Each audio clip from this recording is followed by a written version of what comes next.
Engel. Bienvenue dans Dinguerie Room. Le point commun entre mes invités et moi, un micro et une passion pour le rire, l'humour, la scène. Tout ce qui nous anime et nous fait vibrer, flipper, rêver. La dinguerie. Bonjour. Salut. Stagiaire sur moi. Je te présente Thomas. Thomas et Milo, c'est le fils de... Je sais même pas de qui. Le fils de quelqu'un dans la boîte qui doit faire son stage de... C'est forcément le fils de quelqu'un. De troisième, ce fameux le fils stage. de quelqu'un. T'as de la chance, hein. Tu me connais? Oui, je vous connais. Ah ouais? Milo, tu sais qui... comment il s'appelle? Ah ouais. Éline, alors Éline Semoun. Non, Élise Élise. et Moon. Élise et Moon. Alors on Parce que reçoit... maintenant, Ouais, Pardon. on reçoit Élise Semoun Voilà. quand même. Tu vois, c'est pas rien. Je te jure, Milo, que c'est pour pas lui, rien. c'est rien. Non, mais Mais non, c'est marrant parce que quand je croise des jeunes, mais un peu plus jeunes que toi quand même, parce que du Cobu, ça s'adresse à entre 8 et 12 ans, 13 ans. 13 ans après, ouais, ils trouvent ça nul. Mais souvent, ils ont vu L'Âge de glace. Et comme je fais la voix de Sid dans L'Âge de glace, Ah oui, ouais. et que en plus je fais la touche dans du Cobu, alors pour eux c'est un double cheese. D'accord. C'est-à-dire qu'ils comprennent pas qui ils ont en face d'eux. Mais c'est génial Ouais, c'est d'avoir donc des jeunes entre 8 et 12 ans qui te ouais. reconnaissent. Je les adore. Mais t'es un peu un enfant, toi, finalement. Ouais, bah toi aussi, hein, tu sais. Ouais, je le sais. Il faut juste, il faut laisser libre cours à cette part d'enfance. Il faut ouvrir la porte. Il faut pas croire que en fait on est. Alors oui, on est des adultes parce qu'on a le permis de conduire, le bac, et qu'on râle derrière des mecs qui sont des gars qui font. Enfin, j'étais pendant un quart d'heure, j'ai fait le tour, j'étais derrière des mecs qui font les poubelliers. Non, on n'appelle pas ça des poubelliers, des éboueurs, bien sûr. Des éboueurs, voilà. ouais. Et donc j'étais là derrière, puis je regardais, et puis j'étais pas en mode klaxonné, hein. Enfin, Mais t'étais ça m'intéresse, impatient mais parce que j'étais t'avais un adulte rendez-vous. impatient Ouais, ouais. parce que j'avais. Mais en fait, si j'avais laissé la porte ouverte à l'enfant Ellie, bah il aurait adoré. Faire un tour, peut-être dans la voiture peut-être dans la voiture des éboueurs. Ouais. Et je me rappelle quand j'étais petit, c'était pas mon rêve, mais presque quoi. Ouais, on avait tout ça. La voiture de pompier, la voiture d'éboueur, la voiture Parce de. qu'en des plus, quand médecins. t'es éboueur, tu peux être assis, tu peux être debout, tu T'es vois, dehors, sur le ouais. marchepied, Ouais. et puis moi, j'aurais adoré faire ça.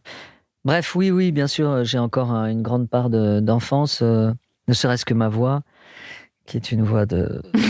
on sait pas exactement, hein, on peut pas déterminer. Et quand tu fais ces films du Cobu, etc., est-ce que tu te dis, je vais le faire parce que comme ça, les jeunes vont pouvoir me reconnaître et on m'oubliera pas, ou pas du tout? Non, pas du tout. Pas du tout. hein. Non, parce que si on commence à penser ça, ça marche pas comme ça.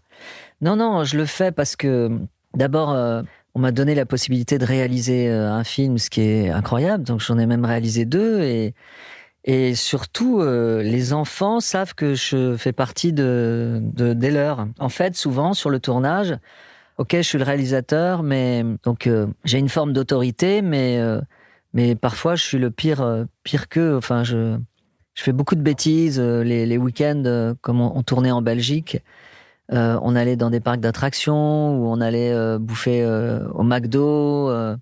On essayait de les occuper le week-end parce que c'est des petits Français en fait. Ouais. Mais ça venaient- t'ennuyait pas, toi? Pas du tout. Au contraire, Mais parce je que faisais ça le peut con dans ennuyer la certains rue. adultes et toi, Voilà. au contraire, tu y prends du Ouais, plaisir. Je faisais peur aux gens dans la rue. Alors eux, ils étaient étonnés. Où je poussais des cris dans des magasins, où je sonnais aux portes et je partais en courant. Alors, pour eux, c'est génial parce qu'un adulte qui fait ça, c'est fou. Ouais, en plus, le réalisateur. Ouais. Donc là, ils étaient. Mais même pendant le tournage. Ouais, donc même quand t'as des responsabilités comme ça, t'as envie de rigoler. T'as Ouais, envie c'est de. ça. Ma directrice de prod, elle m'avait dit, en fait, je savais pas qu'on avait 4 enfants, on en a 5, en fait. Bref. Et comment t'as commencé à faire de l'humour? À quel moment tu t'es dit, moi, j'ai envie de faire rire les gens? Quand ma mère est morte, Vraiment? quand j'avais 11 ans. À 11 ans? Ouais. Pas avant? C'est pas en regardant avant. un humoriste? Non, je dis ça par provocation, mais avant, j'étais le petit rigolo, comme il y en a tous, comme... comment tu t'appelles? Milo? Milo, comme Milo, tu dois en avoir. Tu dois avoir un petit Elise Moon, Dans c'est ta sûr, classe. dans ta classe. Ouais. Alors oui, j'avais tendance à faire ça pour attirer le regard sur moi. Mais quand ma mère est morte, donc j'avais 11 ans, elle 36, donc c'est jeune, hein, une hépatite B qui l'a emportée en 3 semaines. Donc c'était hyper violent, mais elle était prof de français. Et forcément, moi, le fait d'être orphelin de mère et en plus orphelin d'une prof de français, c'était pas mal. Parce que ça pouvait m'excuser de plein de choses. Donc quand j'étais à l'école, au collège, je faisais des bêtises, mais bon, le pauvre, il est orphelin de mère. Et sa mère, c'était une prof de français. Ouais. T'avais conscience de ça? Bah, évidemment, tu rigoles, quoi. Ouais. Évidemment, mais j'avais beaucoup de peine, beaucoup de douleur. C'était planqué, mais comme tu le sais, et comme tu as dû recevoir plein d'humoristes, aucun humoriste ne pourra te dire qu'on fait rire avec le bonheur. On fait rire avec quelqu'un qui a oublié son billet de loto avec lequel il pouvait gagner 150 millions, ou un mec qui se prend une porte. Et au-delà de ces exemples superficiels, on fait rire avec du tragique. On recycle le tragique en humour. Donc, oui, je peux te dire que c'est pour ça. Les premières raisons, c'était pour plaire à une fille qui est dans ma classe, que je faisais l'idiot. Ça, c'était ma première motivation, mais je sais très bien que c'était la motivation superficielle. Et la vraie de vraie, c'était combler ce manque terrible de la perte de ma mère avec des regards, avec attirer l'attention sur moi, plaire à des filles qui n'étaient pas de mon niveau, parce que j'ai toujours été un moyen beau. J'ai jamais été... Bref, j'avais du charme, quoi, mais... Donc, je pouvais pas rivaliser avec ces petits enculés de beaux gosses qui étaient dans mon école. Et cette peine, tu l'as toujours ou pas? Oui. Ou t'as appris à la gérer? Je vais te donner un exemple là qui me vient à l'esprit. Là, j'ai écrit un livre il y a pas longtemps après une histoire amoureuse, une rupture. Et il y a une séquence, dans le livre, j'écris un moment où le matin, je suis assis sur le rebord de la baignoire et je la vois, elle, en train de se maquiller. Alors je décris le maquillage, je dis que je suis jaloux du rouge à lèvres parce qu'il va rester toute la journée sur elle, le parfum, et que au fond, je la trouve beaucoup plus belle sans maquillage, mais que je vais pas lui dire parce que sinon elle va me faire la gueule, parce qu'une femme, tant qu'elle est pas maquillée, en tout cas c'était le cas de cette fille. Et bref, je décris cette séquence avec un peu de poésie, mélange quotidien-poésie. Et puis je fais lire cet épisode à notre ami Gad. Et puis il me dit c'est marrant ce passage du petit enfant qui regarde sa maman se maquiller. Waouh, il l'a perçu comme malin. Ça. Ah oui, il me connaît par cœur. Ouais. Et là, en fait, ça m'a sauté à la gueule. Je me suis dit, mais je suis pas en train d'écrire un livre sur cette fille. Je suis en train d'écrire un livre sur ma mère. En fait, c'est un enfant qui écrit à sa maman. Après avoir écrit tout ça, c'est ça. Et à la fin, grâce à Gad, en fait, à la fin, j'écris... mais au fond, à qui j'ai écrit ce livre? Donc, pour répondre à ta question, en passant par du labyrinthe, oui, ça me fait encore de la peine. Et oui, bien sûr, elle me manque cruellement, mais je ne l'ai pas connue beaucoup. Mais d'après qui je suis... C'est un peu ce qu'elle a fait de moi aussi, indirectement. Quelqu'un de sensible, je pense, de cultivé. Avec beaucoup de poésie. Voilà, c'est ça, avec de la poésie. Je me rappelle juste des petites bribes, comment elle m'appelait mon petit prince. Donc je me suis dit, tiens, peut-être qu'en fait, c'est vrai, je suis un petit prince, tu vois. Et puis je me suis fait c'est comme un jour... mon oncle qui m'a dit, il me regarde comme ça, il me fait, t'es un petit rusé, toi, hein. Et je suis devenu un petit rusé. Tu t'es accroché à ce mot-là. Voilà. Tu t'es dit, c'est sympa ce mot. Soyons rusés. Voilà. Et est-ce qu'il y a des humoristes qui t'ont inspiré? Parce qu'après, faire rire à l'école, etc., mais se dire, c'est bon, moi j'ai envie de faire rire, je veux monter sur scène, je veux être humoriste. À mon époque, puisque je suis plus âgé que toi... il n'y avait pas vraiment cette mode des humoristes. C'est-à-dire qu'en fait, on avait quoi? On avait les Inconnus, on avait Coluche, mais c'était pas un rêve comme peuvent rêver les jeunes de maintenant de monter sur scène. Donc c'était plus être comédien, mais passer par l'humour. Ok. Mais il y avait des petits... Nous, c'est nous, il y avait le théâtre du Trévise à l'époque déjà. Ouais, alors là tu parles de quand j'avais 18 ans, 19 ans, un truc comme ça. Oui. En fait, ça a commencé par la rencontre avec Dieudonné. Ouais. Donc pour répondre à ta question, il y a quelqu'un qui me faisait vraiment beaucoup rire à l'époque, c'était Dieudonné. Sauf qu'il n'était pas humoriste du tout. C'était juste un mec drôle. C'était un pote ? Oui, c'était un pote drôle. Mais sinon, dans les connus, Coluche, non. Comme j'étais en période de rébellion quand j'étais ado, tout ce que les gens aimaient, j'aimais pas. Donc non, Coluche. Mais avec le temps, non, je suis pas un grand fan. Mais en tout cas, il y a ce pote-là qui te fait bien rire. Ah oui. Et tu te dis, est-ce que là, c'est à ce moment-là, vous dites, viens, on essaye de faire rire les gens ? En fait, un copain à moi, Gilles, me dit, voilà, je suis dans ma classe, il y a un mec à pisser de rire, et je te connais bien, et je sais que tu vas l'aimer. Donc, on a rendez-vous en banlieue à Vissou. À Vissou ? On me présente, à Vissou. On me présente, parce que j'habitais à Antony. D'accord, ouais. Et donc, on me présente Dieudo, qui habitait, lui, à Verrières-le-Buisson. Donc, un peu dans les environs. Voilà. Et vous puis, serrez la main ? On serre la main. Oui, on se montre pas le poing, quoi que ce soit.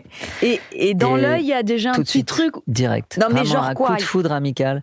Je sais pas, il était écroulé dans un canapé. Et puis, on se serre la main. Et puis, on commence déjà à faire ça va, toi c'est pas des conneries comme ça. Déjà, ouais. À cette nonchalance, à ce truc de... Et tout de suite, ça a été un coup de foudre. On s'est vraiment plus quittés. Et on faisait tellement marrer nos potes, parce qu'on partait en vacances en Espagne, etc. Et puis lui, surtout, il nous racontait des histoires, parce que lui, il travaillait à Massy-Palaiseau. Ah, il travaillait déjà ? Il vendait des bagnoles. Oh ouais. Ouais, il travaillait, ce qu'il avait, il devait avoir 22 ans, 23 ans quand je l'ai rencontré. Ok, donc il avait du contenu à raconter. Ah bah oui. Il y a ce gars qui est arrivé. C'était déjà un petit enfoiré. Il vendait... Ils avaient fait mourir de rire, on pleurait de rire par terre. Il nous avait raconté qu'il avait vendu une bagnole à un sourd et il lui avait vendu un autoradio. Mais non. Et il nous imitait le sourd. Enfin, je crois qu'il était sourd-muet, donc il parlait comme ça. Et en plus, je crois qu'à un moment, il y a le dossier, pas la bagnole qu'il lui a vendue, c'était une grosse merde. Et il y avait le dossier passager qui tenait pas. Enfin... bref, il nous faisait mourir de rire. Et voilà. Et là, après, là tu sens, là, tu captes. Oui, et nos potes nous ont dit, franchement, vous devriez faire des sketchs, c'est pas possible, vous êtes trop drôles. Et donc, t'avais déjà vu, enfin vous deux, vous aviez déjà vu des duos ou pas, des trucs ? Pas du tout. Pas du tout. Pas du tout. Et j'ai un copain qui s'appelle Jeff, qui me dit, tous les dimanches soirs au Café de la Gare... Jeff Didlot ? Non, je sais plus comment il s'appelle. C'est un humoriste qui est très bon. Ok. Attends, là, je te parle de temps préhistorique. Hein. Mais j'en connais beaucoup d'anciens, c'est pour ça. Ah, d'accord. Ça m'intéresse beaucoup. Donc, en fait, ce mec nous dit, tous les dimanches soirs au Café de la Gare, il y a un truc qui s'appelle le Field. Et vous pouvez passer, quand vous voulez, des sketchs. Donc, nous, on aimait les vieilles bagnoles, les voitures anglaises. On s'achetait ça. Et moi, évidemment, gros naïf, je me faisais baiser par les garagistes. Donc, on avait créé un sketch avec Dieudo sur un garagiste qui fait « Bonjour monsieur, vous êtes... c'est quand même pas avec cette merde que vous êtes venu, là. Vous êtes venu... Si, je suis venu avec ça. Bah non, faut pas... » Bref. Et on avait créé un peu une arnaque de garagiste. Et donc, on écrit ce sketch. Et là, Dieudo prend peur. Il veut plus y aller. Ça fait flipper. Voilà. Vous avez 22 piges à ce moment-là.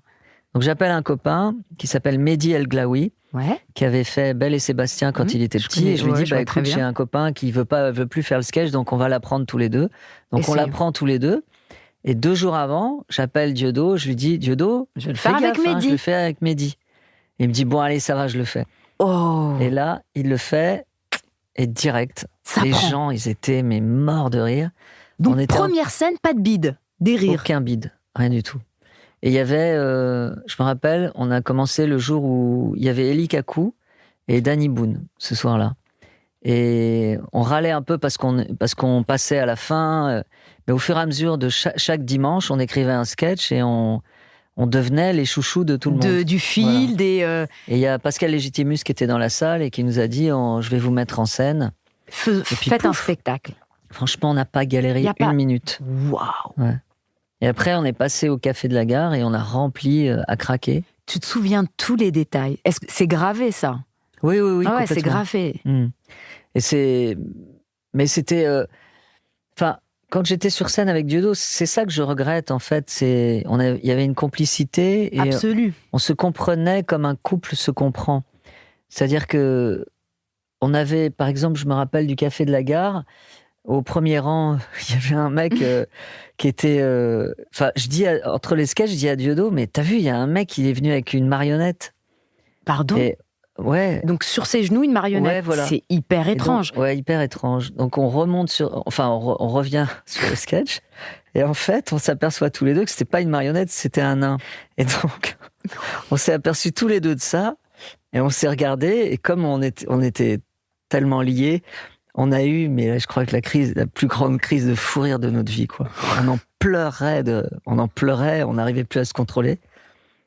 Et mais ça, je pourrais te raconter 1000 exemples comme ça. C'est incroyable. Parce que c'est dommage, c'est ce que je regrette en fait. Ouais, tu regrettes ça. Et puis je le sens, j'ai regardé un peu ton Insta et il y a pas longtemps, tu as posté un petit fou rire que tu as eu, tu sais. On était, c'était justement au Café de la Gare, il avait oublié la lettre, évidemment. Il oubliait la lettre. Lui, ce salaud, il arrivait en retard, il n'était pas précis, il avait aucune rigueur. Mais tu rebondis hyper bien, et puis il va chercher la lettre, et il refait une petite voix un peu chelou qui te fait marrer, et ça roule, tu vois. Quand il arrive dans ce sketch et qu'il fait on n'est pas venu le doigt dans le derrière. C'était pas prévu, ça? Non.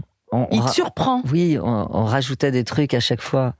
Parce que, mais même, tu vois, le doigt dans même derrière, ce détail, c'est drôle. Tu vois, normalement, si tu fais ce sketch et que tu le prends au premier degré, on n'est pas venu un doigt dans le cul.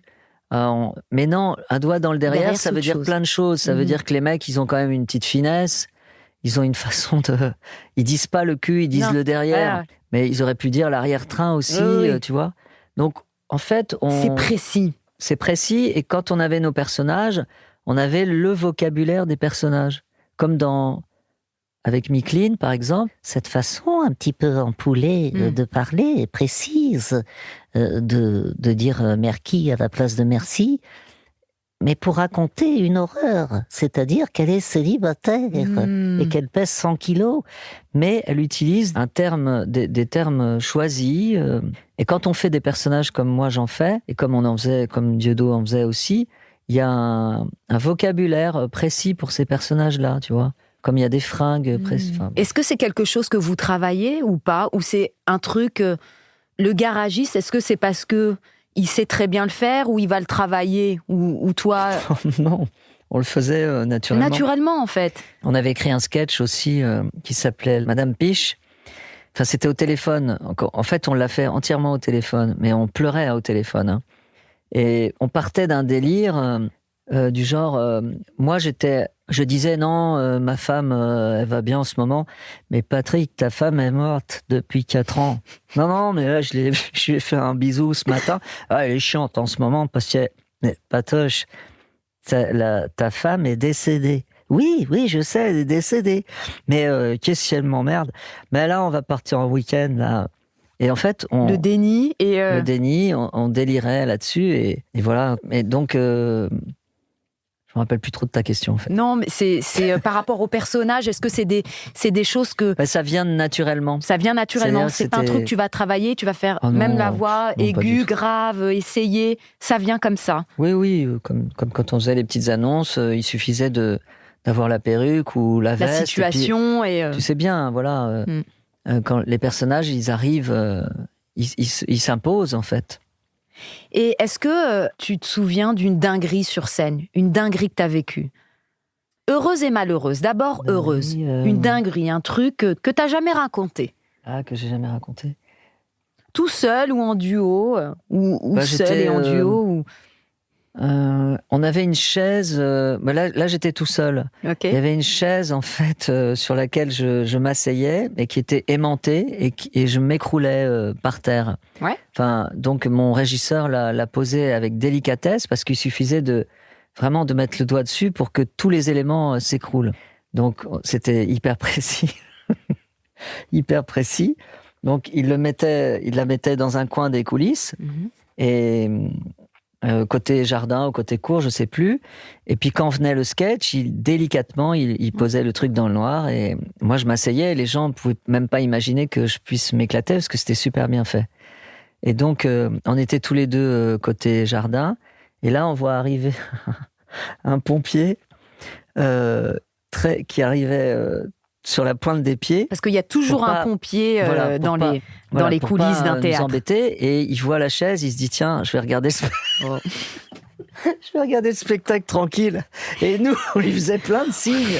On lui disait non, on peut pas, enfin, on pouvait pas parler parce qu'on était loin. En plus, on lui disait des signes et lui, il pensait que c'était un coucou.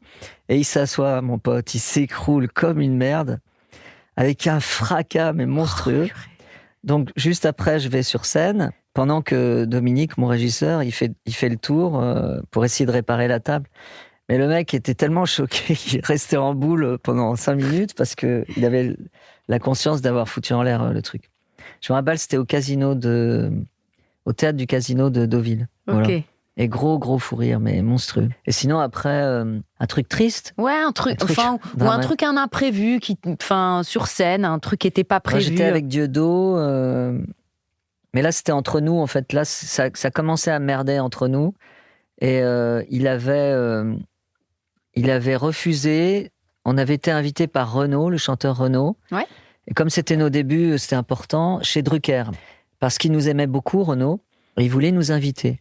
Et Dieudo, qui était déjà déformé par des conneries, a dit ok, mais il faut qu'il nous donne 50 000 francs. À l'époque, c'était des francs. Sinon, Renaud, on y va pas. Ou l'émission L'émission. Ah oui. Parce qu'ils font de l'audimat, on veut... Donc je lui dis non, ne fais pas ça, jamais ils te les donneront et on va pas la faire, on va passer... on va pas pouvoir être invité avec tes conneries là. Ouais, mais c'est tous des salauds, ils font de l'audimat sur notre gueule, ils doivent nous... Je lui dis, Dieudo, ça ne va pas passer. Têtu comme il était, parce qu'il a un côté... il est breton, enfin il est mi-breton, mi-camerounais. Mi-basque. Et donc, il est resté sur cette position, et moi, ça m'a rendu dingue. Parce que t'aimais bien Renaud, et que t'avais envie parce de que faire je voulais ça. qu'on fasse l'émission, et je voulais surtout que ça nous fasse de la lumière. Et donc, on s'engueule, je lui dis, ah, t'es chiant... Et on se retrouve sur scène et on avait un sketch qui s'appelait Ghana. Donc il a fait l'émission quand même. Non. Là c'était on était sur scène, pardon. On jouait tous les soirs. Et ça s'appelait Ghana et Dieudo faisait je suis Ghana, grand Ghana. Bienvenue dans la Ghana sphère. Jean-Louis, tu vas me donner ta Ghana carte bleue, ta Ghana femme, et tu vas me donner ta Ghana. Et répète avec moi, je le donne à Ghana. Et je me mettais à genoux, et lui, il me prenait par les épaules, et puis il me tapait comme ça. Mais là, il m'a vraiment tapé. C'est-à-dire qu'il m'a pris comme ça, et il me jetait par terre, il me reprenait, il me jetait par terre. Parce qu'on était... fâchés. On était fâchés. Donc ça, c'était pas très drôle. C'était pas très drôle, ouais. Non. Et tu lui as dit en sortant, ou pas? Ah oui, mais moi, je dis tout, moi. Ouais. Et il t'a dit non, lui, mais je suis désolée. Il disait toujours, faut voir. Faut voir. Faut voir. Mais tu crois qu'il disait ça par pudeur? Parce qu'il ne sait pas lâcher ses sentiments. Oui, il ne sait pas lâcher ses sentiments, ça c'est sûr. Ouais. Après, bref. Et donc, et aujourd'hui, tu sais ce qui se passe avec le stand-up. Il y a beaucoup de stand-up. Ah, oui. On en a déjà parlé un petit peu. Qu'est-ce que tu penses du stand-up? T'y es, t'es là, tu connais toute la nouvelle génération. Oui, bien sûr. Tu participes à certains plateaux. Oui. Il y a des plateaux de fruits de mer, là, où on se retrouve tous ensemble. Ouais, on se retrouve tous. Il y a énormément de plateaux de fruits de mer. Ouais, c'est dingue. Est-ce que ça perturbe un peu ou... Alors non, mais moi j'aime bien quand il y a de la... Alors au début, je critiquais un peu le stand-up parce que je trouvais que c'était un peu vide et creux et que tous les sujets étaient les mêmes. Alors maintenant, je reviens sur mon jugement. Je trouve que ça s'est complexifié, ça s'est intelligentifié, ça s'est profondifié. On parle plus... Il y a encore des mecs qui disent moi je suis rebeu et portugais et quand je vois une mobilette, je sais pas s'il faut la voler ou la réparer. Ma mère elle me dit ça, elle me faisait du couscous et du... Enfin bref, mais tous les trucs qu'on a déjà entendus. De moins en moins ça passe plus. Exactement, presque. Ça passe plus. C'est les mauvais, même les mauvais passage en plateau. Alors, hein. ce que je remarque, les choses juste qui m'énervent, après je te dirai les trucs que j'aime bien, c'est qu'il y a des tics verbaux qui reviennent tout le temps, genre, tu sais, ok, du coup. Alors le du coup, il est partout. Ça, on en avait parlé. Est-ce que tu peux me dire la raison du coup? C'est que ça ne se dit pas. Mais ça, même dans la vie, les gens. Tout le monde le dit, c'est dingue. Tout le monde le dit, c'est pas que le stand-up. Non, c'est comme si tu disais tabouret à chaque phrase. Enfin, ça veut rien dire. Si tu l'enlèves des phrases, c'est beaucoup mieux. C'est pas français. Donc, peu importe. Si, c'est français, bien sûr. Mais c'est un tic verbal, c'est une béquille. C'est une béquille. On l'entend dans les pubs, on l'entend à la télé, enfin bref, peu importe. Et puis, il y a le truc que je pourrais critiquer, mais bon, ça, je vais parler comme un vieux, c'est que j'aime bien que les gens soient bien habillés sur scène. Et souvent, je vois des mecs de stand-up, ils prennent le métro, ils arrivent, ils jouent, enfin, il y a un truc... moi, je pense qu'il faut être chic sur scène. Pourquoi? Parce que c'est important. Par respect, les gens payent leur place, il faut leur montrer que, ok, t'as du talent, t'as du bagou, mais il y a quand même quelque chose qui fait que tu vas les respecter quand même. Même si Hakim Gemili, qui a une manière de... il s'habille n'importe comment. Ouais, mais on en a parlé le jour où il est venu. Voilà, exactement. C'est... Et il l'assume. C'est pas si n'importe comment que ça, parce que c'est voulu. Exactement. C'est choisi, en fait, parce qu'il s'est fait ce personnage-là. Exactement. Donc, c'est un mauvais exemple. Mais moi, j'aime bien quand un mec monte sur scène, qu'il fasse un effort pour les gens qui sont venus le voir. Vestimentaire. Alors, après, tu me diras, peut-être que les gens s'en tapent complètement. Mais voilà, c'est tout. J'aime bien ça. Ouais, c'est ton avis. Après, ça, c'est les côtés un peu négatifs. Mais après, dans ce qui est positif, c'est que il y a une grande... De toute façon, les gens qui font de l'humour sont très intelligents. Moi, je pense que c'est une forme d'intelligence pas supérieure, mais presque. Ah ouais? Ah oui. L'humour, moi, je trouve que c'est... Les gens qui ont ce talent, c'est des gens qui sont remarquablement clairvoyants et qui ont un regard sur la société. Et donc, et sur l'être humain et sur les comportements. Moi, je trouve ça passionnant. J'adore mes collègues, en fait. Et maintenant, en effet, comme tu le dis toi aussi, il y a de plus en plus de gens qui vont chercher des sujets qui sont enfin originaux. Et que enfin, on puisse pas prendre le texte de A pour le donner à B et le texte de B pour le donner à A. Il faut personnaliser son humour. Son propos, ouais. On peut dire ce qu'on veut de Bigard, mais il y a que lui qui peut faire du Bigard, et on le reconnaît tout de suite. Je pense que mon style, on le reconnaît aussi. Mais souvent, je vais voir des humoristes du stand-up au Paname ou je ne sais où, ou chez Kev. Et ben, je me dis, tiens, celui-là, il ressemble à l'autre. Ce qu'il dit, je viens de le voir, je viens de l'entendre. Par contre, quand il y a quelqu'un d'original... Là, tu passes un bon moment. Ouais, quand j'entends Roman Fressinet, par exemple, qui va chercher des sujets venus de nulle part. Ouais, dans l'imaginaire, il va loin dans sa réflexion, très très loin. C'est formidable. Ouais, là, génial. tu prends du plaisir. Ah bah oui, à fond. Ouais. Mais par contre, quand on me ressort du surgelé, du Findus, ça m'intéresse pas du tout. Enfin, je me dis, oh là là. Mais je pense que le public, même maintenant, il est un peu plus exigeant. Ouais. Il est éduqué, comme il voit beaucoup plus d'humoristes et de stand-uppers. Et je pense que la mode du personnage, des persos, est en train de revenir. Eh bien, je pense aussi, et c'était, je le redis souvent dans le podcast, mais une théorie de Yacine Bellouz, je pense que tu dois aimer ce stand-upper, bien sûr, qui disait que là, il l'a dit il y a 2 ans, donc dans 3 ans, les sketchs vont revenir, les personnages vont revenir. Génial, j'adore ça. Oui, t'adores ça. Vive les personnages. Tu t'es essayé ce micro avec un propos. Oui, bien sûr, mais j'ai un... Tu t'es senti comment en faisant du stand-up? Très bien, moi je trouve ça beaucoup plus facile que faire des personnages. Hein. Oui, tu trouves ça plus facile? Ah bah oui, c'est 10 fois plus facile, parce que tu n'as pas... Quand tu fais un personnage, il faut qu'on le comprenne tout de suite, il faut le mettre dans un contexte, alors que quand tu fais du stand-up, tu peux passer du coq à l'âne sans problème. Mais en revanche, a priori, tu te mets à nu et tu parles en tant qu'Ellie. Voilà. Et il faut donner tes points de vue. Et ça me gêne un peu plus. Ouais, c'est moins confortable. Au début de mon spectacle, je leur parle aux gens. Hein. Puis je fais une sorte de Blanche Gardin dans mon spectacle. Oui, voilà. Ouais. Donc oui, bien sûr, je fais indigné de tout, féministe. Elle s'appelle Garance, elle est 100% trash, 100% cash, 100% meuf. Elle s'étonne, par exemple, que pourquoi cette tyrannie de l'épilation intégrale. Moi, j'ai pas envie d'aller écarter les pattes chez une esthéticienne qui a raté 8 fois son bac. Je vais vous dire un truc, les mecs, quand vous irez vous faire épiler les couilles à la cire chaude 2 fois par semaine chez Body Minute, on en reparlera. Donc très... Ouais. Et les gens captent le délire, bah oui, ouais. Bien sûr, ils le savent tout de suite. Et il y a des personnages qui te manquent et que tu veux faire revenir? Non, parce que je les ai assez essorés, en fait. Oui, il y en a un que j'aime bien, qui me fait marrer, c'est... il s'appelle Georges-André Gaillard. Ce matin, je me lève, je me regarde dans la glace, disant mon pote, j'avais une sacrée tête de bourricot. C'est normal, j'avais mis mes mules à l'envers. Bonsoir. Puis là, celui-là, je peux canner. Écoute-moi bien. Celui-là, il m'a tué. Ah on se le, on se le fait tourner en vidéo. C'est. Ah, il est fantastique. Et tu as raison. Il est génial, celui-là. On aimerait qu'il revienne. Ah oui. Bah pourquoi pas. En fait, pour expliquer aux gens. En plateau stand-up, tu l'as essayé celui-là? Parce que c'est un stand-upper. Ah oui, mais ringard. Mais c'est le stand-upper. Voilà.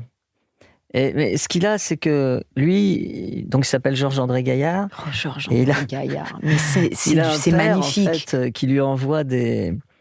Bon, il est raciste, par exemple. Il va... je crois qu'il y avait un truc où je disais ce matin, je prends un taxi, place Blanche, le chauffeur était noir. Et puis, il délire là-dessus. Sur le fait que... Bref, et... Il disait, non, je sais pas, il va quand même pas m'emmener à Tombouctou. Et puis après, paf, il y avait des trucs de batterie. Et en fait, c'est son père qui était à la régie et son père envoyait mal les sons. Les sons, ouais. Et il gueulait sur son père, il était infernal, il était odieux avec son père, odieux avec le public, prétentieux. Et puis il a un langage technique. C'est ça. Il s'adresse à Coluche en l'appelant Michel.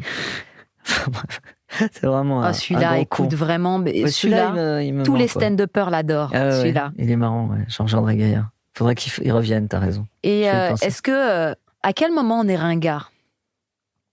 Ça, c'est ma grosse hantise. Est-ce que tu penses qu'à un moment donné, on est ringard? Est-ce qu'on l'est, après on l'est plus? Est-ce que toi, tu sens que t'as été ringard à un moment ou pas? Tu vois, par exemple, un gars comme Alain Chabat, tout de suite, il sera jamais, il est pas ringard. Il passe il passe, époques comme ça. Exactement. Et pourquoi? J'aimerais bien être comme lui. Ouais. Pourquoi j'en sais rien, mais simplement, il vit avec son temps. Ce qui n'est pas le cas de... je vais surtout pas citer de nom, mais il y a des humoristes qui se sont enfermés, en fait, et puis qui ne se sont pas renouvelés et qui ont été paresseux. Et en fait, Donc, je pense que la ringardise, c'est une forme de paresse aussi. C'est-à-dire que... Ou de refus de voir aussi ce qui se fait aujourd'hui, vivre avec son temps. Mais tu sais, un mec comme Gérard Houry, le réalisateur du Cornio, le réalisateur de La Grande Vadrouille, etc. Eh bien, à son époque, il était ultra branché. C'était le mec le plus drôle de France. Il faisait des films absolument incroyables. Mais en fin de carrière, il a fait des films ringards, qui étaient complètement à côté de la plaque au niveau de l'humour. Étienne Châtilliez aussi... voilà. Je sais pas qui c'est. Étienne Châtilliez, c'est quoi? Donne-nous il a film. fait La vie est un long fleuve tranquille. Okay. Mais après, il a fait un film avec Valérie Lemercier où elle devient noire. Et c'était complètement à côté de la plaque, tu vois. Donc il y a un moment où peut-être que tu es plus en phase avec ton temps et tu deviens ringard et tu deviens. Alors peut-être que... Donc pour pas être ringard, faut vivre avec son temps. Et ce que je remarque en tout cas chez Alain Chabat, c'est qu'il sait prendre du recul aussi. Il vit avec son temps, mais il n'est pas exposé constamment. Oui, il y a ça aussi, sûrement. Peut-être. Gad, par exemple, c'est quelqu'un qui se rapproche beaucoup de la nouvelle génération. Il traîne même avec eux, donc il comprend totalement l'environnement d'aujourd'hui. Oui, tout à fait. Mais après... Je ne sais pas comment, tout d'un coup, on passe de l'autre côté. Toi, tu te sens comment avec angoisse. Ça? Pour l'instant, non. Je ne me sens pas du tout ringard. Mais, parce que les autres t'intéressent, parce que tu... Ouais. Et puis parce que j'essaye, en effet, de me renouveler. Et je ne veux pas faire du jeunisme. Non. Pas du tout. Je veux pas... Juste, tu ouvres les yeux et tu vois ce qui t'entoure et tu parles de ça avec ton âge, ton point de vue. Ouais. J'essaye pas d'être quelqu'un d'autre, en fait. Mais c'est quelque chose c'est qui... angoissant, oui, c'est horrible. Et c'est pour ça que j'avais créé Georges-André Gaillard. Parce que lui, il est totalement ringard. Ouais, ouais. Et c'est un truc c'est une angoisse qu'on partage avec des gens à peu près de mon âge. Florence Foresti, on en parle pas mal. Tous les deux, on est obsédés par ça. Ouais, ouais, ouais. Par le fait d'être complètement à côté de la Mais plaque. nous aussi. Avec Gad. Et vous, bien Nous, sûr. notre génération, qui est Ça fait les peur. quarantenaires, Ouais, ouais. on est moi, je traîne avec les trentenaires, donc Ahmed Sparrow, Jason Brokers, Voilà. Roman Fressinet, Ça y est. etc. que Vous commencez à prendre un peu Et déjà, des petits coups de pelle. Là. on a la petite Ça me coup de rassure. pelle, ouais, on se dit oulala. Mais parce qu'on aime vraiment ce métier, on a envie de le faire bien, correctement et longtemps. Ne plus être aimé dans la vie, déjà, c'est atroce. Mais alors, dans notre métier, je ne sais pas comment font ces gens, ces artistes qui ont été tellement connus et qui sont maintenant à côté du truc, quoi. Guy, t'as vu le film Guy avec Alex Oui, Lutz? oui, bien sûr. C'est bien ça fait, traite ça, de hein. ça aussi. Ouais. D'une ancienne Ah non, vedette. ça fait peur. Mais, et je me dis, des fois, peut-être tu continues, et peut-être que tu n'auras pas ceux de 20 piges, mais tu auras ton public de ton âge, peut-être moins de monde, mais il te suivra oui, toujours. Bien sûr. Oui, c'est ça. Hein. Ouais. Mais... Est-ce que tu penses que tu feras de la scène jusqu'à 70, 80 Est-ce que tu en as le désir d'abord? C'est ma grande question. On a vu Raymond DeVos, on a vu Guy Bedos encore sur scène, tu vois, Alex Métayer, des gens comme ça. Et qui faisait le job, plus que le job, qui était très respecté. Ouais, peut-être, pourquoi pas. Je sais pas. Honnêtement, je sais pas du tout. Si je pouvais lire dans l'avenir, je sais pas. Ça te fait peur, toi aussi? Ouais, ça me fait peur. Des questions. Ça me fait peur. De moins en moins, parce que les jeunes m'encouragent. Dès que je vais sur les plateaux, ils sont contents que je sois là, ils m'invitent beaucoup, ils me disent viens et tout. Parce que des fois, j'ai peur de les déranger. Genre, ouais. Je sais pas comment dire. Genre, mamie arrive. Ah, mamie? Oh non, non, pas mais une mamie. j'exagère. Moi, je suis un peu considéré comme un papy, mais... J'exagère. Mais tu vois, quand il y a un groupe qui est là, t'as pas envie de déranger le mood, tu vois. Et non, pas du tout. Donc, c'est leur bienveillance qui fait que... ils sont gentils. La plupart, ils sont gentils. Ils sont tous très bien élevés. Hein. Moi, oui. Et non, ça va, ils sont sympas. Quand on les voit au Marrakech du Rire ou au Paname, ils sont respectueux, ils sont gentils. Et puis après tout, qu'on ait 30 ans de différence, 20 ans de différence, on fait la même chose tous. Absolument. On se retrouve sur scène et on va au charbon. Donc ça, c'est respectable. Parce qu'il faut y aller quand même. Hein. C'est exactement ça. Faut mouiller la chemise, en fait. Et il faut aller chercher le mec qui est tout au fond de la salle. Enfin, si c'est une grande salle. Mais... Et si je sais pas, dans 20 ans, tu joues dans des toutes petites salles, ça te va ou pas? Dans 20 ans, donc à 80 ans? Bah oui. Non, honnêtement, je me vois pas. Pas à 80 bonjour, ans. c'est Monsieur Patel. Non, mais parce qu'il y en a un Américain, j'ai oublié son nom, qui avait une barbe blanche et qui racontait ses histoires, ses points de vue. C'était très chic. Ah ouais, très chic. Ouais. Bah, moi, je veux bien être chic. Non, je sais pas. Honnêtement, je sais pas. Après, là, on parle de chiffres. Et moi, les chiffres, ça me parle pas. Enfin, j'ai un âge, mais j'ai pas... je fais les choses parce que je les sens et non pas parce que... Avec le feeling, le mood, ouais. Mais en tout cas, tu te donnes pas de limite. Non, la seule limite, c'est les gens qui me la donnent. C'est comme... quand on fait un sketch qui est limite, les gens, ils te donnent cette limite. Enfin, c'est eux qui sont nos metteurs en scène, en fait. Comme moi, ça fait au moins 30 ans que je fais ça, donc je les entends et je les sens. Et je me dis, ah, là, j'aurais pas dû dire ça. Ou alors, j'aurais peut-être...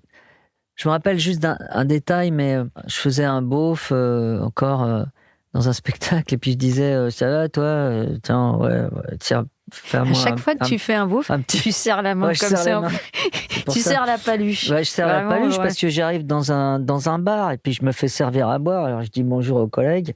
Et puis, non, les jeunes, là, ils pensent qu'il y a fumé leur boulette de shit. Je disais ça dans le sketch.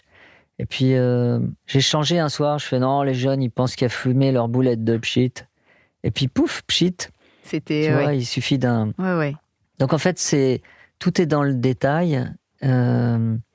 Et Et même quand tu te trompes ou tu changes de mots. Bah voilà, donc les gens ne riaient pas à shit, ils ont ri à pchit.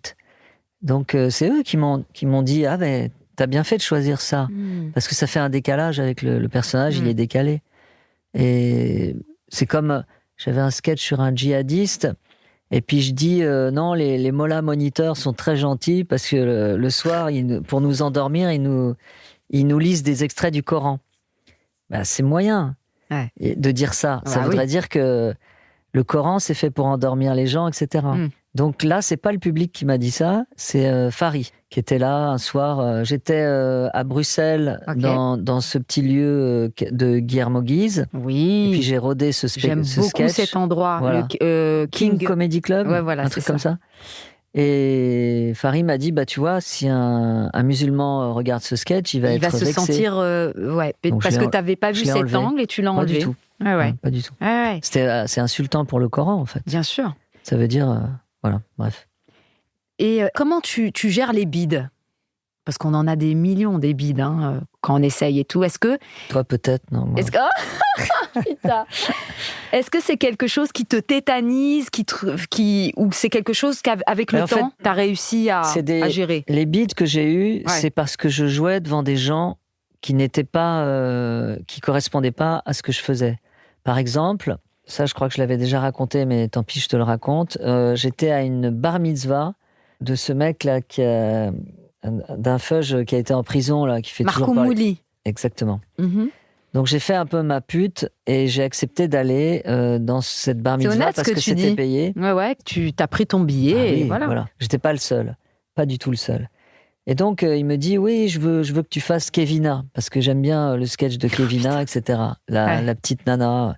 Ouais. Donc, je vais faire ce sketch, et là, je me dis, aïe, aïe, aïe. Je commence déjà, j'arrive, et puis je vois plein j'allais dire des femmes voilées, c'était pas des femmes voilées, c'était des femmes... avec des perruques. Voilà, avec des perruques. Des juives femmes perruquées, pratiquantes, mais très pratiquantes. Et elles mettent des perruques, Voilà. Et donc...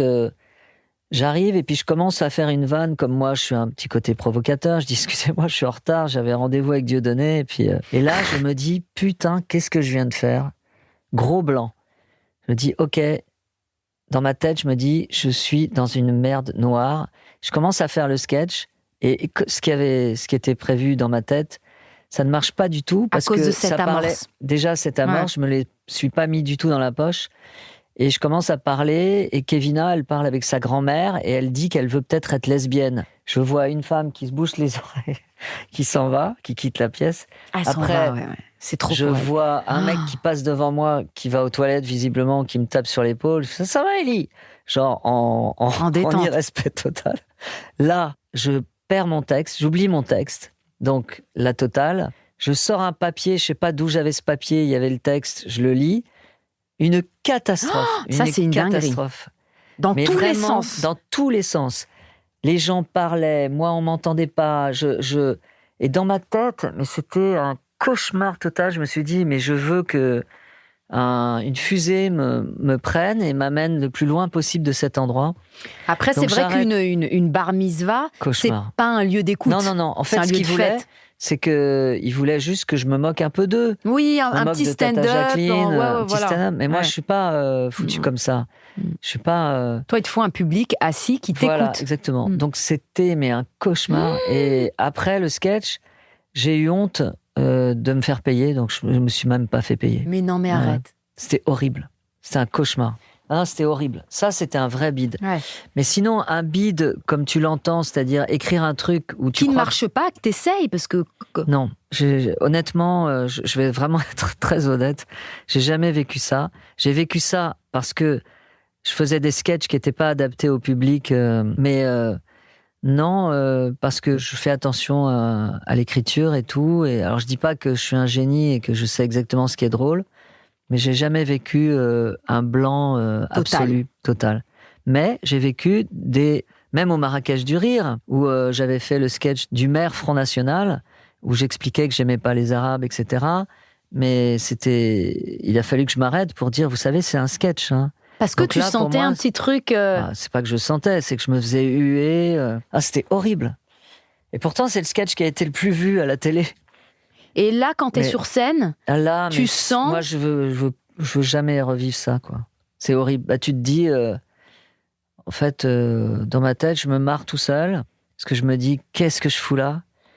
Et par exemple, un truc que je ferais jamais de la vie, c'est Romane qui m'a raconté ça. Romane Fraissinet. Romane Fraissinet, pardon. Et Redouane. Bougueraba. C'est aller jouer dans les chichas. Les chichas. Alors là, faudra me payer très très cher pour que je fasse un truc comme ça. Je suis sûre que tu ferais un carton. Non. Mais non, je suis sûr que non. Mon humour n'est pas du tout adapté à ça. Je me vois même pas faire un personnage, commencer un personnage et tout. Les mecs qui parlent, les mecs qui fument, les mecs qui picolent en même temps que tu joues et tout. Oui, mais pour moi, t'associes ça à la bar mitzvah, un truc horrible. Un peu... Ouais, non, c'est très très dur. Je l'ai fait, parce que je voulais m'essayer à faire ça, mais c'est terrifiant. Ouais, on est d'accord. Terrifiant. Moi, c'est ça que j'appelle des bides. Donc, moi, non, mais c'est intéressant ton analyse. Ça veut dire c'est le public. Faut pas aller dans les endroits où... Bah oui, il faut pas aller dans les endroits où on t'attend pas juste par provocation ou juste pour le pognon. En fait, c'est des mauvaises raisons. Je pense que il faut savoir... Parce qu'il y en a qui vont te dire, si t'es Rama partout. Je suis d'accord avec toi. Moi, mon spectacle, il fait rire aussi bien à Marseille qu'à Lille. Mais il y a des conditions requises qui sont pas...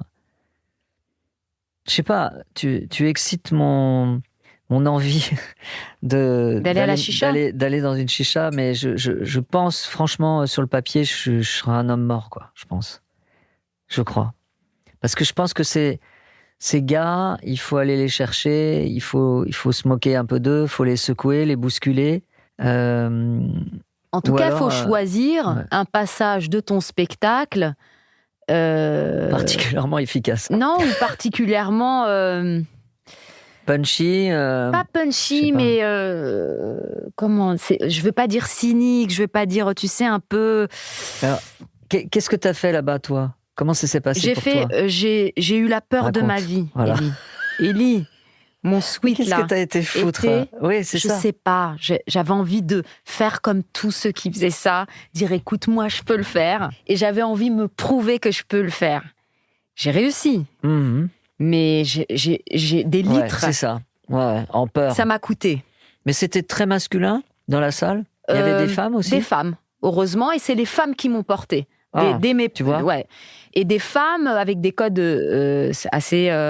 dans les chichas, elles sont très coquettes, très... Ah oui. Tu sais, vraiment... Je me suis dit, putain, elles vont pas me calculer. Non, elles m'ont vraiment portée.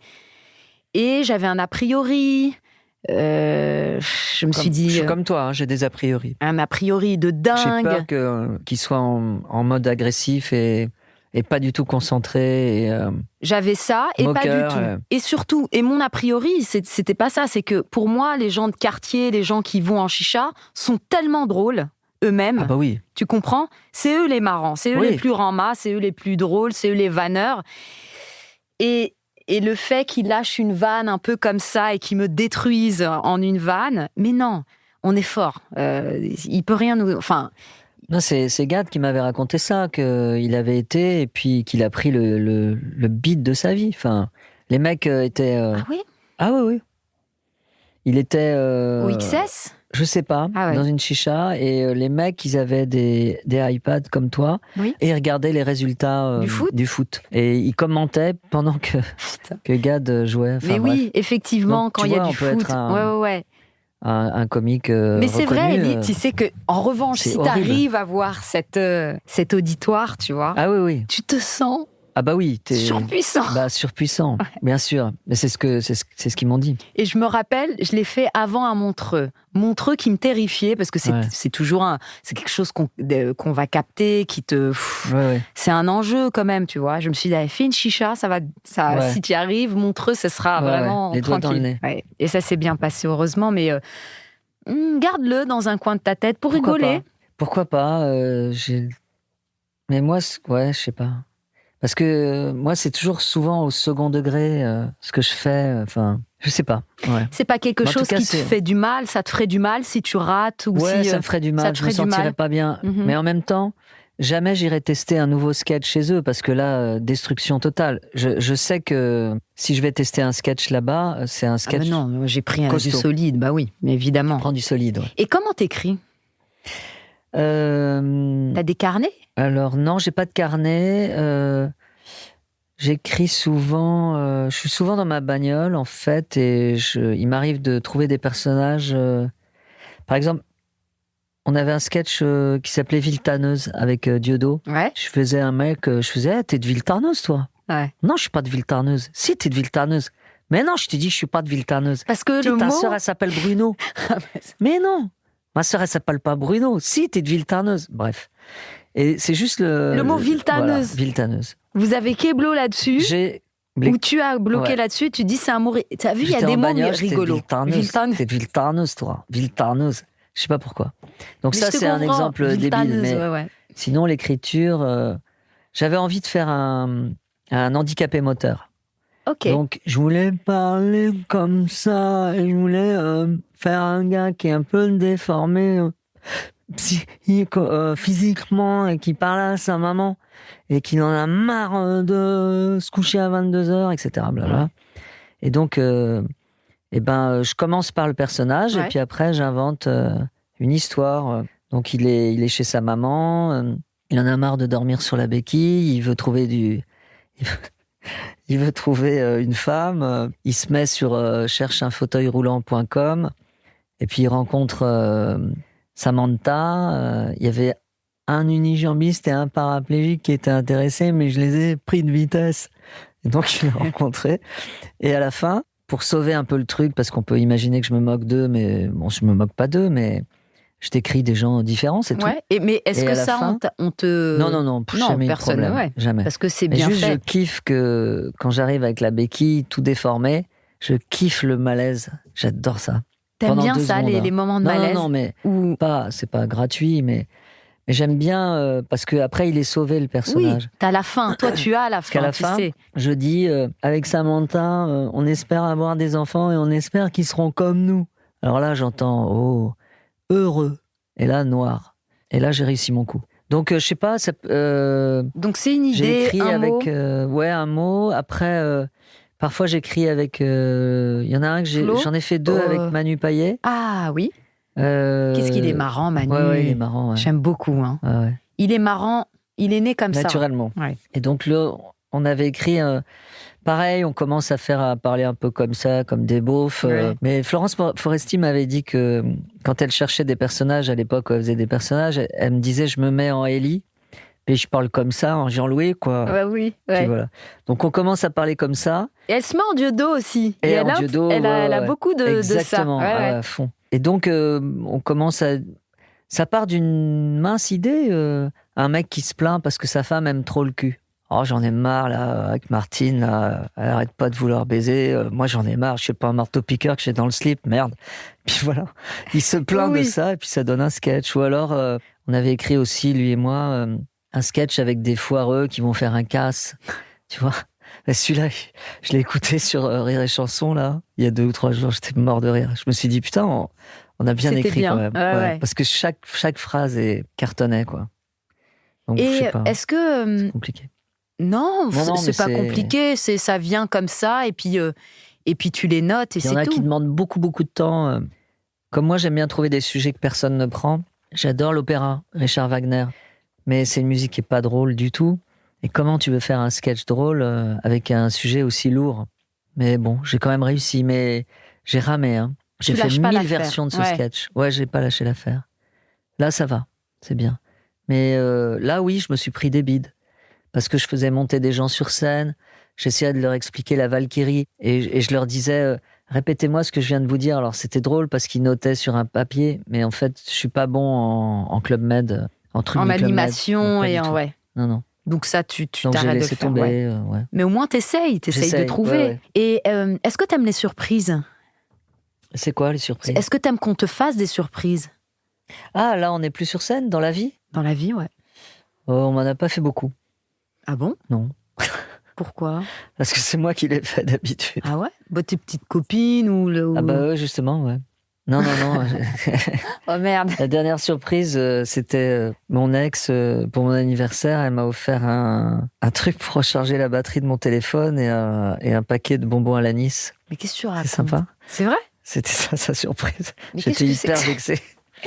Mais- parce que elle Mais a c'est pas une blague d'imagination. ou Non, ouais, c'est pas une non, blague. ou elle sait pas. Non, non. Bah, c'est mon ex, donc Ouais. elle fait plus trop d'efforts, mais Oui, elle oui, en faisait bon. pas beaucoup quand on était ensemble. Donc C'est d'habitude, peut-être non. pas plus j'ai- mal, hein, que ce soit ton Ah ex. oui. Là, franchement, quand j'ai vu ça, je me suis dit bon, C'était un bah, chargeur. super, un chargeur Putain, et ok. Et des et bonbons. un sac de bonbons à l'anis. C'est génial. Ok. J'ai rien dit, mais bon, peut-être si un jour elle écoute, elle saura que c'est C'est le pas comme cadeau ça, le plus- madame. le Il plus faut nul. être à quoi. l'écoute, madame. Ah ouais, c'est incroyable. Oh là là. Bon. Je te jure. Ouais, non, mais Mais c'est comme surprise. ça. Ah, c'est une surprise. Oui. Oh. C'est un cadre. Ça, c'est gentil, Amel. Bah, avec Pourtant, plaisir. on n'est pas ensemble. Enfin, Ah, qui sait? qui sait? Non, je crois pas. Bah, pourquoi tu dis ça? Parce que je suis trop vieux pour toi. Non, mais c'est moi qui suis trop vieille pour toi. Ah oui, c'est À vrai. chaque fois que j'ai vu des ex à C'est toi, vrai, enfin, c'est vrai. j'ai- Elles étaient plus jeunes que j'ai moi. vu beaucoup de copines à toi passer. Elles Ouais, étaient ouais, très c'est très vrai. jolies, Ouais. très blondes c'était- et très jeunes. Ouais, c'est vrai. Attention, je regarde. Allez. Oh, c'est quoi? Oh, Léo Ferré. Ouah. Ah, c'est génial. Léo Ferré et son Et son singe, son son chimpanzé. chimpanzé Pépé.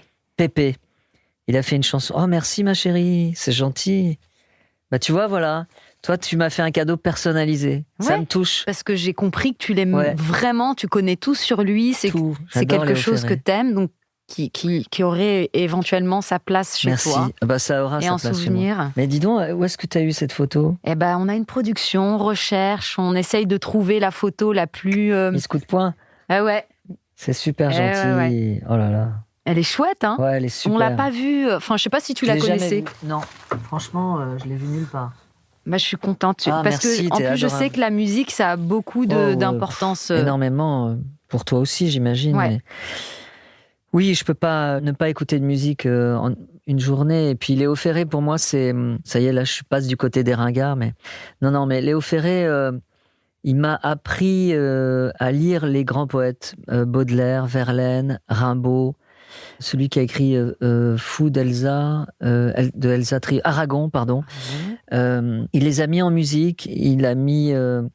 Alors, il a fait des très très belles chansons qui ont bercé mon adolescence, comme certains livres. Par exemple, Le Grand Maulne a été le livre de mon adolescence, un livre très romantique, écrit par Alain Fournier, qui est un auteur qui a disparu après avoir écrit ce livre pendant la guerre 14.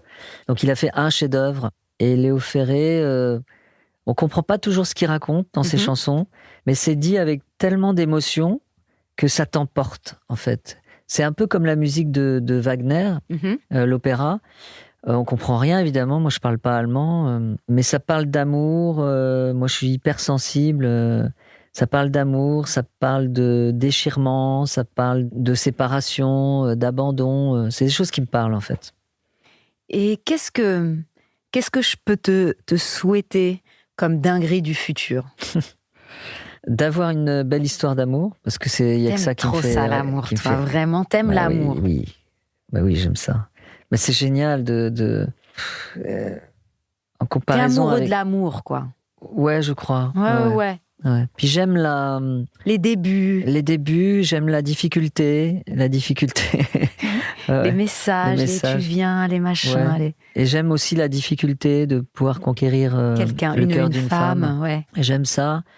Et le livre que j'ai écrit, justement, qui parle de ça, j'en suis très très fier parce que c'est tout ce que j'aime. C'est un mélange de poésie et de quotidien.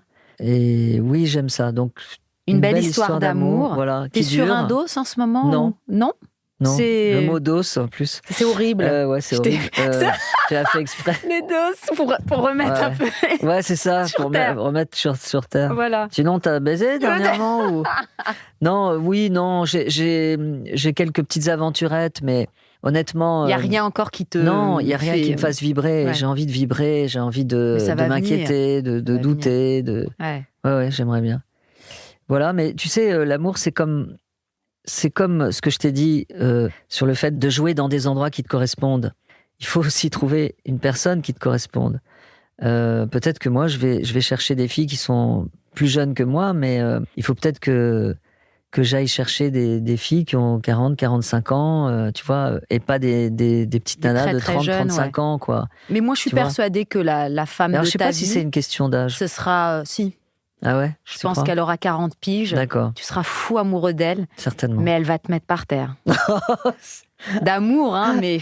Ah, d'accord. Parce que ce sera plus du tout... Non, ce sera plus... ce sera du real love. Ouais, c'est ça. Exactement. Parce que c'est vrai que être avec des filles plus jeunes, c'est chouette parce que moi, je me sens jeune de toute façon. Donc, mais il y a quand même... Il faut pas prendre un cerisier pour un pommier. L'âge, ça compte, malgré tout. Tu peux pas te faire croire que tu as 30 balais alors que tu en as 50. C'est pas possible. Ça n'existe pas. Donc, tu as sûrement raison. Ouais. Non, et puis, ouais, c'est... Moi, j'ai tous mes potes qui ont 40 piges, 45 piges, ils veulent leurs jeunes.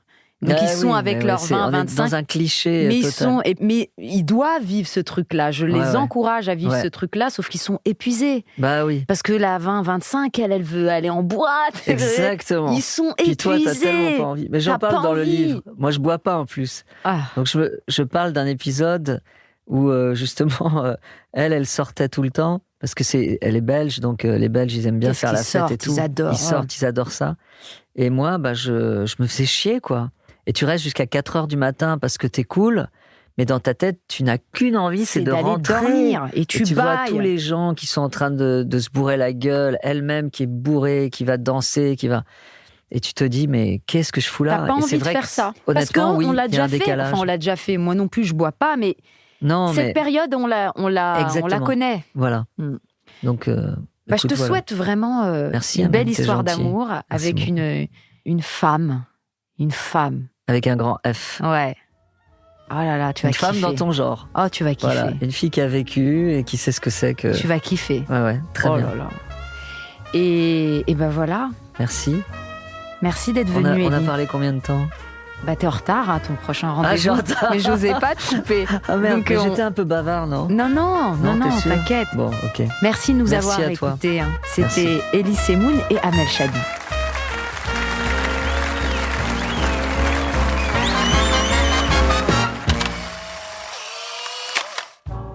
Dinguerie Room est un podcast original Engel présenté par Amel Chabi. Productrice Clémence Friès, réalisateur Raphaël Fruchard, ingénieur du son Thomas Gabriel, coordinatrice de production Alix Pénichon.